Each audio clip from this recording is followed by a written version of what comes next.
Hi, welcome to the Fantasy Gaming Studio. This is a showcase video for one of our many Warhammer Fantasy armies. Each army have been collected having Warhammer 8th edition in mind and with the purpose of being played in 2400 to just under 3000 point battles. Each army will have a complete army list description of all the minis in it in the description of the video, which we will update every time more minis is acquired. We thank you for watching and we hope you get your inspiration for today.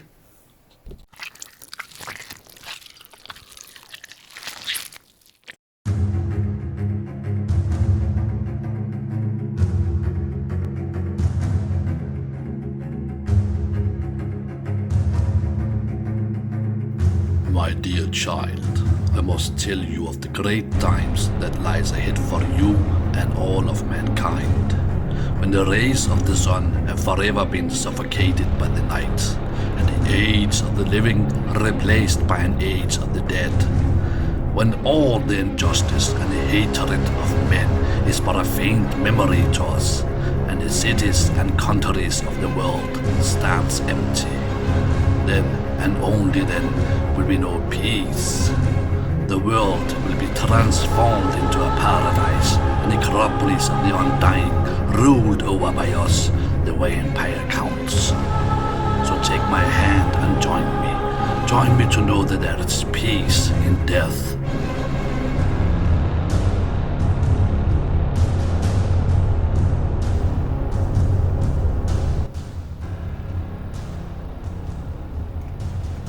Hello and welcome to another army showcase from the FGS. Today we are taking a look at our vampire counts in all their unholy glory. Amassed on the table today is one of the biggest armies we have in the studio at the moment. A project that has been years in the making, but now has finally come to fruition and completion. So without further ado, let's have a look at the units and the models. In the character section we are starting off with the necromancers of the army. There are 6 on foot and 2 mounted. And I believe the 2 necromancers in the back were some special mail orders from 1991 or in the beginning of the 90s, I think. So they are quite interesting to have in the army. Then we've got 4 Banshees converted from the Mortis engine kit. So if you were to make a common throne, you wouldn't use the Banshee models. So I just converted them up with some gravestones and I think it worked out fine. So that's 4 of those there. And then we've got the white heroes. Some of them are also really old, I think from the beginning of the 90s too. Really cool models. And of course a mounted white. And a white battle standard, or just a normal standard if you like. Now this one is definitely a battle standard. I always like to make the banner stand out a lot more in the army, so I think I succeeded. So we've got a mounted white battle standard and a white battle standard on foot, and of course we've got a vampire as a battle standard, mounted one too, and we've got this guy, a limited edition model. And I can't remember what year it was released, but really hard to get this model. But it's in the army now, so great. Then we've got a huge centerpiece model here, a vampire lord on a zombie dragon. An awesome model. I really like how far to the sides the wings go. It takes up a lot of space. And then we've got one of the old blood dragons on it was called a Winged Nightmare in older editions. I think it's Yeah, that was the name, and today it's called an Abyssal Terror. Also really cool model. And then we are on to some Blood Knights. Yeah, we've got 5 different Blood Knights, mounted Blood Knights here. And 5 Blood Knights on foot. I think it's perhaps my favorite bloodline, the Blood Knight. And then we've got the Lamian vampires. Not as many models as the Blood Knights, but there's 2 here on foot and 1 mounted. And then we've got the Necrach bloodline with 2 on foot and 1 mounted also. And of course we have to have the von Carstein. So there's 4 von Carstein models and a Zartosan vampire. And I believe that the Zartosan vampires is also part of the von Carstein bloodline, as far as I recall. You can correct me in the comments if I'm wrong. Then we've got 3 Strigoi vampires on foot, and of course a Strigoi Gold King mounted on a Terrorgeist. And he is magnetized, so you can use it just as a normal Terrorgeist. And then we've got Hellsteed, converted Hellsteed, because there was never released any model. So I took a normal Blood Knight and the wings from a Dark Pegasus from the Dark Elves,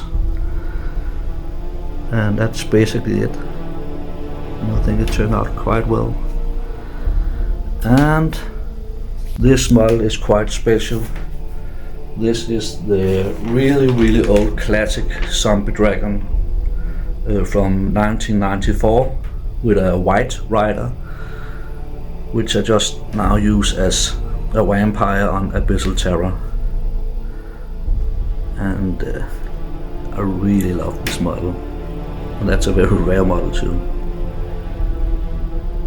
So that's in the collection. And then we've got the common thrones. I've got 2 common thrones, and one of them have got a magnetic option for being a BSB, because you can actually have a vampire mounted on a common throne and then at the same time be BSB from the army. And then we are on to the special character section. This guy is what's it called, Melchior on an ancient Abyssal Terror. And then beside him we've got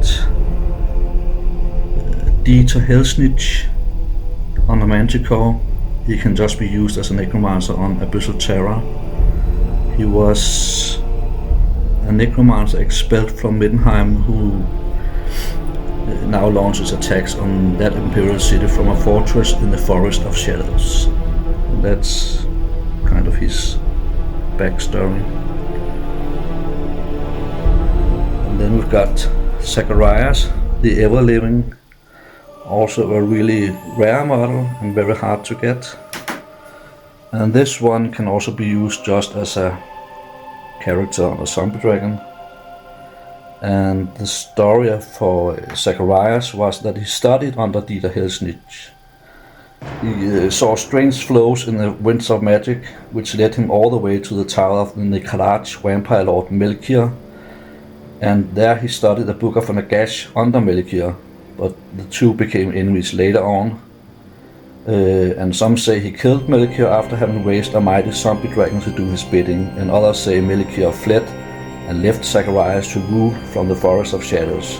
What is true remains to be revealed. So that's kind of his story. Then we've got this red guy, and it's actually the Red Duke model from 1996 from the campaign book Circle of Blood. So if anybody have played that, just type it in the comments. I would like to know if you've played that campaign.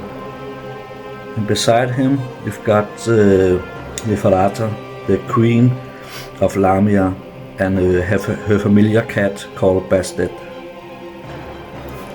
Beside her, we've got the classic old Manfred model, and the newer ones, the mounted and the one on foot, also Manfred. And then of course we've got Conrad, and then we've got the classic Vlad and Isabella von Carsteins. Got two different color schemes going on here, and we've got the newer Vlad and Isabella here in fine cast. Actually I prefer the older ones. I think they look cooler. And then we've got Heinrich Kemmler, also in two different color schemes, and the old Krell with the back banner, and the newer Krell in fine cast. And then we're on to the core units, the core troops here. All of these skeleton warriors was converted to look like Empire soldiers, so they've got bits and bobs on them, Empire, like helmets and shields, some armor on some of them, and particularly these spearmen were very difficult to rank up like that, with the front rank taking a knee with their spears in the ground. But I think they turned out quite well. So there's a lot of skeletons here. I might say that is the backbone of the army. If it's not these ones, the zombies. Yeah, we've got 200 zombies, and I'm never gonna paint another zombie in my life. This took ages, but it's cool that they're finished and ready to be played with. And these ones you can't leave home without. This is the bread and butter of a Vampire Count's army. Just keep racing. And of course we need some goals, some crypt goals. There's about 100 there. And we also need some redirectors or some war machine hunters in the army, so the dire wolves are also a very good option for that. And these were quite easy to paint, and I think they turned out quite well also. And then we've got the corpse cards. One with the unholy balefire, or it's just called balefire, I can't remember, and an unholy lodestone. And these can also be used as mounts for a necromancer. And of course we need some of the grave guards. And these ones are, this unit is with great weapons, and yeah, that's your hard-hitting infantry. And then we have the Black Knights, and these Black Knights were converted to be more bulky and look more menacing, as I think they should. Also the ethereal theme with their steeds is better represented by having these horses, I think, instead of the skeleton ones. And I like these a lot more than the original Black Knights. And then we got the Crypt Horrors. They're big, I wouldn't say hard hitting, but it's your anvil in Vampire Count's army. So if you use them in together with Mortis engines, they become quite powerful. And of course we need some bats, some fell bats in the army. And these ones are also your redirectors and war machine hunters. And then we've got the bat swarms, and these are quite useful too. If you use them beside another unit and go into a melee with an enemy unit, then the entire enemy unit gets always strike last. So that's quite powerful. And we've got these guys, the spirit hosts. And these were converted from old Reichsguard and Flagellant models.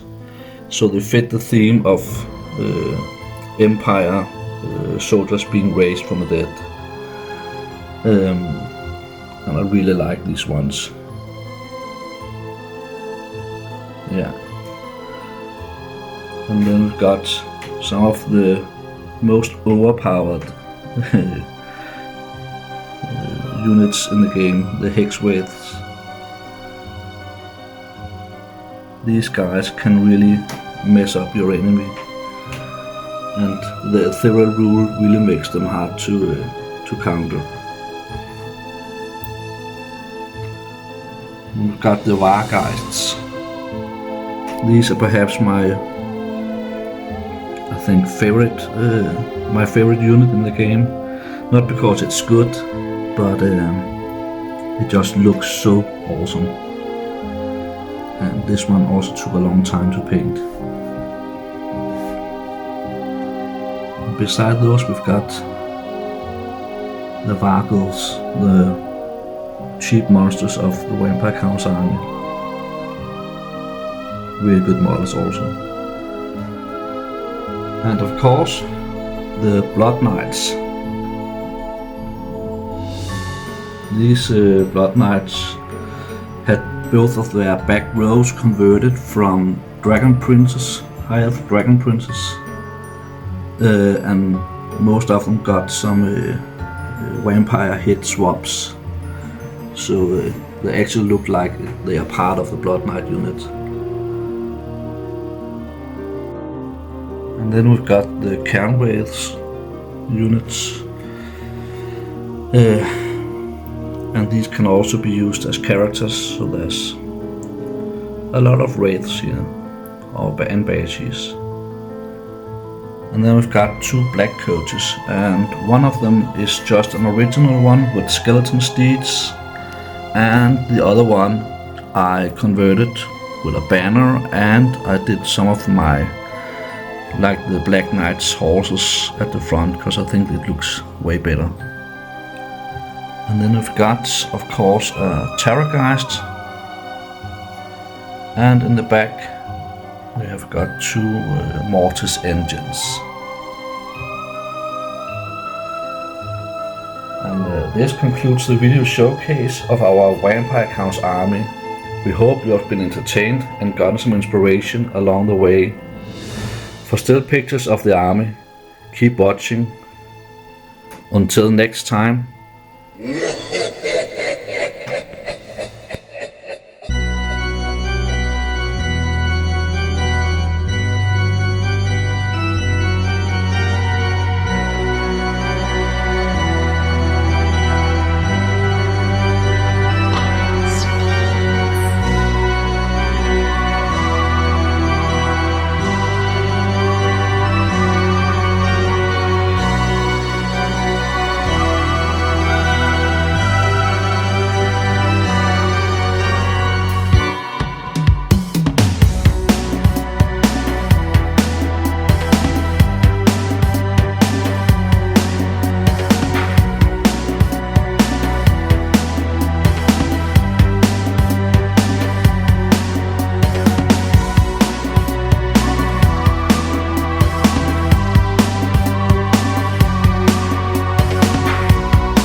Uber.